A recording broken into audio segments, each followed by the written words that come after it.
Close your eyes for a second and picture a secret garden.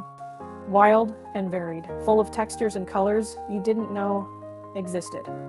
That garden is the vulva and the world inside. Let me take you on a quick, curious tour, fast, playful, and full of real sign. Start at the gate, the vulva. Not just one thing, but a landscape. Two outer hills, the labia majora, soft and protective. Inside them, two thinner folds, the labia minora, delicate, full of blood vessels, different in every person. Between them sits a tiny jewel. The clitoral gland, often the most sensitive part for many. But the clitoris is bigger than that little visible button. It has a shaft, two long legs called crura that hug the pubic bone, and bulbs of erectile tissue that swell with blood.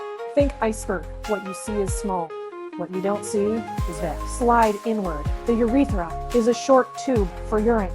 Below it starts the vaginal opening, a flexible canal, about the length of a finger at rest, lined with folds called rugae. The vagina is a muscular, thoracic space. At the far end sits the cervix, small door to the uterus, and beyond that, the uterus itself, the place of cycle, sometimes new life. Why is this exciting? Because this landscape is wired for sensation. The clitoris alone has thousands of nerve endings packed into an organ built for pleasure. Nerves, blood flow, pelvic muscles, and the brain all team up. When arousal rises, blood rushes in, tissues swell, and a cascade of chemicals, dopamine, oxytocin, endorphins floods the system. Orgasm, when it happens, is a quick, rhythmic dance of pelvic muscles and neural fireworks. But here's the crucial part. Everyone's math is different. Some people find the clitoris central. Others feel pleasure more through deep pressure or through touch of the vulva, or in the whole body. There is no single right way. Science loves to bust myths.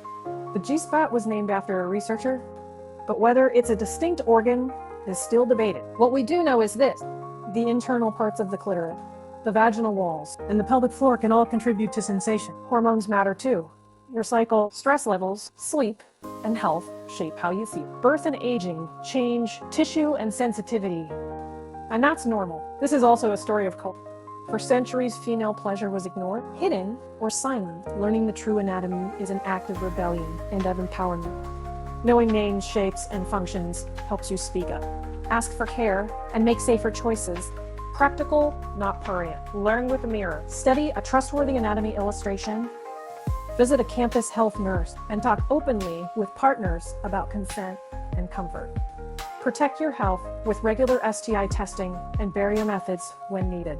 Strengthen your pelvic floor for health, not just for sex. And get curious about how your body responds without pressure or shame.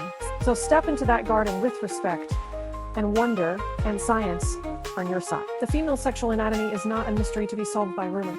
It's a living, changing map waiting for you to explore with knowledge, consent, and a good dose of curiosity.